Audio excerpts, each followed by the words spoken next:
Bir sualim var. Biz kendi yurdumuzu emin kılmak için mücadele ederken bu cihanın hali ne olacaktır?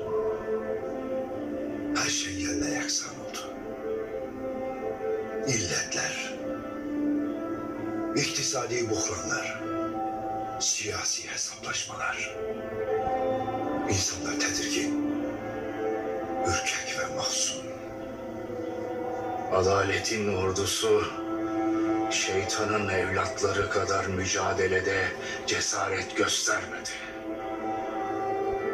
Adaletin ordusu nifağa düştü.